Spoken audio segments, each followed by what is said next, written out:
मुसलमान का बेटा इस देश के अंदर एक फिल्म के अंदर बजरंगी भाईजान का रोल अदा करता है। ये इस देश की खूबसूरती है। आपने देखा होगा कि सलमान खान एक मूवी बनाते हैं जिसमें वो एक हिंदू का किरदार अदा करते हैं, और वो भी आप ये समझिए हिंदू में भी सबसे जो बड़े हैं भगवान श्री राम के जो चाहने वाले हनुमान हैं, उनका वो किरदार नहीं, हनुमान जी के भक्त के तौर पर किरदार एक अदा करते हैं। तो ये हमारे देश की खूबसूरती है। तब तो जो एक्टिव बाइकआउट गैंग है तब तो नहीं बोल रहे थे, तब क्यों नहीं बोले ये भाई? लेकिन फिल्मों पर अब आप एक बात मुझे बताइए, सेंसर बोर्ड फिर ऐसी फिल्मों को पारित क्यों करता है? सबसे पहला सवाल, क्या अब देश जो है वो फिल्मों के नाम पर ही लड़ेगा क्या? ये बताइए आप मुझे। दूसरी बात, अभी हाल ही के कुछ दिन पहले जब शाहरुख खान माँ वैष्णो के दर्शन करने के लिए गए, देखा ना आपने, उन्होंने माँ वैष्णो के दर्शन भी किए, आप सभी ने देखा होगा, उम्रा करने के बाद में जब वो वहां से आए। तो आप एक बात मुझे बताइए कि कोई भी अगर फिल्म आती है, बहुत सारी फिल्में हैं, अगर आप देखें कि बहुत सारी फिल्म जो और भी बनी है, इंग्लिश मूवियाँ जो बनी हुई हैं, उन इंग्लिश मूवी के अंदर भी जो है वो जो वहाँ की हीरोइन है उन्होंने ऑरेंज कलर का ड्रेस पहन रखा है, तो आप उन पर भी क्लेम करिए, उनका भी बाइकआउट करिए, चले जाइए विदेश तक। ये मुद्दा नहीं है, मुद्दा है बेरोजगारी, मुद्दा है महंगाई, मुद्दा ये नहीं है कि भोंपू ले सकता हूँ, इसको मैं भोंपू समझता हूँ। ये भोंपू इस देश में, सुन लीजिए, कोई अपमान नहीं है सर, कोई अपमान नहीं है, मैंने बड़े आपसे मांग के लिया है, छीना नहीं है मीडिया का अपमान, इतना मत गर्जिए, ठीक है ना, बेवजह मत गर्जिए। ये भोंपू इस देश के अंदर सारी कलेश की जड़ है।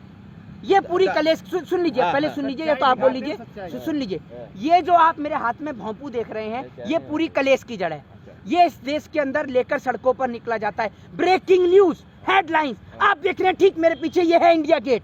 इस इंडिया गेट के पास से हम आपको लाइव कवरेज दिखा रहे हैं किस प्रकार से इस देश के अंदर है। सुन लीजिए सर, सुन लीजिए, आप सुनेंगे आप सुनेंगे। अभी शाहरुख खान और दीपिका पादुकोण की एक मूवी आई पठान, जिसमें जो है शाहरुख खान अश्लील डांस कर रहे हैं, बेशर्म रंग गाने का नाम है, और उसमें जो है भगवा मतलब कपड़ा पहन करके दीपिका पादुकोण रोमांस कर रहे हैं शाहरुख खान के साथ। और तो एक्टिव जो हो गए बाइकआउट गैंग, एक्टिव वो का बाइकआउट कर रहे हैं कि वे आस्था के साथ हमारे साथ खिलवाड़ किया जा रहा है। आप क्या कहेंगे इस पर? देखिए, मैं आपको एक चीज बता दूं, इस देश के अंदर जो कपड़ा जो है, ये कपड़े को लेकर जो राजनीति हो रही है, कपड़ा तो भगवा कपड़ा तो मुसलमान भी पहनते हैं, ठीक है ना, और बहुत सारे लोग भी पहनते हैं, कोई कपड़े को लेकर। दूसरी बात ये है कि सबसे पहले अगर कोई भी फिल्म आज की डेट में अगर देश में आती है तो उसको सबसे पहले भारतीय जनता पार्टी के नेताओं को और इनके अप्पू झप्पू जितने भी हैं, गुड्डू पुड्डू जिनके जितने भी हैं, इन सबको बिठालकर दिखा दी जाए अंधभक्तों को, ताकि ये खुश रहें, और अगर इनको समझ में आए तो फिल्म को पारित किया जाए, वरना नहीं किया जाए। महंगाई पर कोई चर्चा नहीं है, महंगाई पर एक्टिव गैंग बिल्कुल जीरो रहती है, बेरोजगारी पर एक्टिव गैंग बिल्कुल जीरो रहती है, महिलाओं के साथ में बलात्कार हो जाए एक्टिव गैंग बिल्कुल जीरो रहती है, क्योंकि केंद्र के अंदर नरेंद्र मोदी एंड कंपनी की सरकार है। तो मोदी जी से सवाल पूछने पर इन सब की हेकड़ी जो है वो बंद हो जाती है। लेकिन फिल्मों पर अब आप एक बात मुझे बताइए, सेंसर बोर्ड फिर ऐसी फिल्मों को पारित क्यों करता है? सबसे पहला सवाल, क्या अब देश जो है वो फिल्मों के नाम पर ही लड़ेगा क्या? ये बताइए आप मुझे। दूसरी बात, अभी हाल ही के कुछ दिन पहले जब शाहरुख खान माँ वैष्णो के दर्शन करने के लिए गए, देखा ना आपने, उन्होंने माँ वैष्णो के दर्शन भी किए, आप सभी ने देखा होगा, उम्रा करने के बाद में जब वो वहां से आए। तो आप एक बात मुझे बताइए कि कोई भी अगर फिल्म आती है, बहुत सारी फिल्में हैं, अगर आप देखें कि बहुत सारी फिल्म जो और भी बनी है, इंग्लिश मूवियाँ जो बनी हुई हैं, उन इंग्लिश मूवी के अंदर भी जो है वो जो वहाँ की हीरोइन है उन्होंने ऑरेंज कलर का ड्रेस पहन रखा है, तो आप उन पर भी क्लेम करिए, उनका भी बाइकआउट करिए, चले जाइए विदेश तक। ये मुद्दा नहीं है, मुद्दा है बेरोजगारी, मुद्दा है महंगाई, मुद्दा ये नहीं है कि शाहरुख खान के। अगर अब आप एक बात मुझे बताइए, एक मुसलमान का बेटा इस देश के अंदर एक फिल्म के अंदर बजरंगी भाईजान का रोल अदा करता है। ये इस देश की खूबसूरती है। आपने देखा होगा कि सलमान खान एक मूवी बनाते हैं जिसमें वो एक हिंदू का किरदार अदा करते हैं, और वो भी आप ये समझिए हिंदू में भी सबसे जो बड़े हैं भगवान श्री राम के जो चाहने वाले हनुमान हैं, उनका वो किरदार नहीं, हनुमान जी के भक्त के तौर पर किरदार एक अदा करते हैं। तो ये हमारे देश की खूबसूरती है। तब तो जो एक्टिव बाइकआउट गैंग है तब तो नहीं बोल रहे थे, तब क्यों नहीं बोले ये भाई? हिंदुओं का भी तो आस्था है ना। अब बताइए, आपकी मतलब वो भगवा कलर का पहन करके मेरी बात सुनिए, हिंदुओं की आस्था कोई ऐसे खराब नहीं हो जाती है, ठीक है ना। और दूसरी बात ये है कि अब ये जो कलर हैं, कपड़े हैं, या तो सेंसर बोर्ड पहले ही बता दे कि भैया आपको इस ड्रेस के अंदर ये ड्रेस पहनना है, आपको ये वाली ड्रेस पहननी है। और दूसरी बात, अब आप एक बात मुझे बताइए कि कपड़ों के आधार पर जो फिल्में ये पारित हो रही हैं या इनका बाइकआउट हो रहा है, ये थोड़ी चलेगा इस देश के अंदर। ये तो सिर्फ मैं आपको बताता हूँ, देश के अंदर मुद्दे बहुत बड़े बड़े हैं।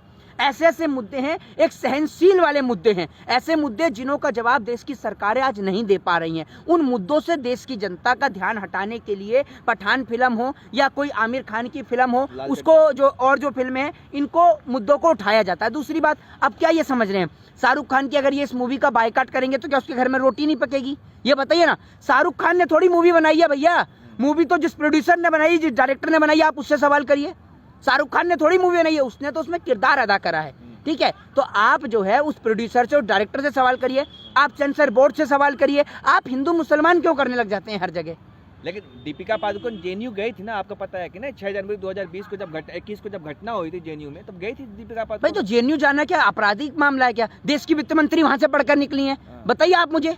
देश की वित्त मंत्री वहां से पढ़कर निकली है। ब्राह्मणों भारत छोड़ो लिखा जाता है, क्या बात करते हैं? मैं एक बात बताइए, मैं जेएनयू की दीवार पर कल जाकर लिखा तो नरेंद्र मोदी भारत छोड़िए, तो मोदी जी भारत छोड़ देंगे? बताइए। मैं कहता हूं कि इस देश की गोदी मीडिया के दलाल पत्रकार भारत छोड़ें, मुंह से भी बोलता हूं और लिख भी आऊंगा कल कहें तो। आप छोड़ देंगे? जी ब्राह्मण नहीं हो क्या? जी ब्राह्मण नहीं हो? मैं आपको एक चीज बताता हूँ, सुनिए सुनिए। नहीं नहीं हो क्या? अरे आप मुझे प्रमाण देंगे मैं ब्राह्मण हूँ या नहीं? एक बात मुझे बताइए। अरे सुनिए, अरे आपके कहने से छोड़ देंगे हैं? आपके कहने से नहीं, किसी एक व्यक्ति की लाइन पूरे देश की लाइन हो सकती है? ये बताइए आप मुझे।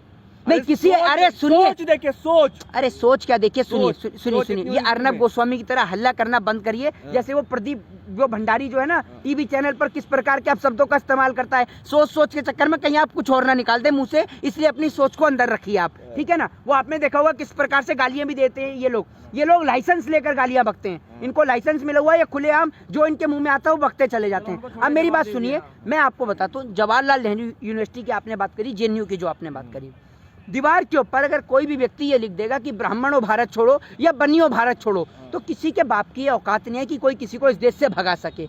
ये देश जितना ब्राह्मणों का है उतना ही शूद्रों का भी है, उतना वैश्यों का भी है, उतना क्षत्रियों का भी है। ये देश सभी का है। ये देश हिंदू, मुस्लिम, सिख, ईसाई, आदिवासी, दलित, शूद्र, वैश्य सभी का देश है ये, ठीक है। और किसी एक व्यक्ति के बोर्ड पर लाइन लिखने से या दीवार पर कोई शब्द, सुन लीजिए, ब्राह्मण हो लेकिन अंग्रेज भारत छोड़ो सुना था आपने, लेकिन ब्राह्मण भारत छोड़ो, अरे कैसा लग रहा है आपको? मेरी बात तो सुनिए, मेरी बात तो सुन लीजिए, लग कैसा रहा? हमें तो कुछ भी नहीं लग रहा है। अरे किसी एक व्यक्ति की लाइन पूरे देश की लाइन थोड़ी हो सकती है। अब आप चाहते हैं कि ब्राह्मण भारत छोड़ें? हैं?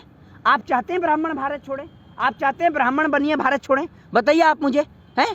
बताइए ना आप मुझे। यहाँ पर सभी धर्म, सभी जाति के लोग हैं, कोई चाहता है क्या? कोई नहीं चाहता। सब चाहते हैं कि सब भाई आपस में मिलजुल कर एक साथ रहें। लेकिन ये जो हाथ में, एक सेकंड में आपका ये भोंपू ले सकता हूँ, इसको मैं भोंपू समझता हूँ। ये भोंपू इस देश में, सुन लीजिए, कोई अपमान नहीं है सर, कोई अपमान नहीं है। मैंने बड़े आपसे मांग के लिया है, छीना नहीं है मीडिया का अपमान। इतना मत गर्जिए, ठीक है ना, बेवजह मत गर्जिए। ये भोंपू इस देश के अंदर सारी कलेश की जड़ है।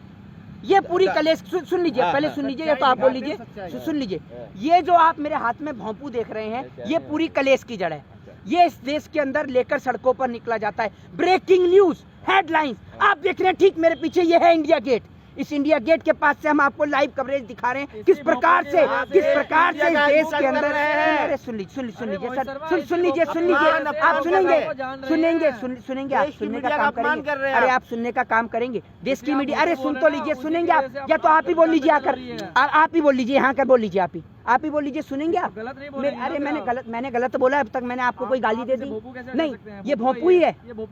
ये गरीबों की आवाज उठाने का हमारा आज की डेट में। सुन लीजिए, अरे ये सारे बिकाऊ चैनल है, अंबानी अडानी के चैनल हैं, जितने नेशनल चैनल आप देखते हैं ना, ये सब बिके हुए हैं, सरकार के हाथों बिके हुए हैं, ठीक है ना। ये सारे भोंपू ही हैं, ठीक है। इनका मुद्दा हिंदू मुसलमान का होता है, कभी ज्ञानवापी मस्जिद होता है, कभी मंदिर होता है, कभी इनका जो मुद्दा, जो एजेंडा जो होता है वो हिंदू मुसलमान होता है। क्या कभी इन चैनलों को आपने शिक्षा के नाम पर, स्वास्थ्य के नाम पर, महंगाई और बेरोजगारी के नाम पर बहस करते हुए देखा है आपने? ये बताइए आप मुझे। अरे महंगाई है नहीं तो किस पर बहस करेंगे? महंगाई बेरोजगाई अच्छा महंगाई नहीं है, आप महंगाई नहीं, एक मिनट, अमृतकाल चल रहा है। मेरी बात तो सुन लीजिए, एक मिनट भाई, एक मिनट। महंगाई नहीं है ना देश में। ये बेचारा ये बाल बेच रहा है, ये देखिए, ये जो बुढ़िया के बाल होते हैं, ठीक है। आप सुन लीजिए, एक मिनट, रुक जाओ, महंगाई नहीं है, एक काम करो।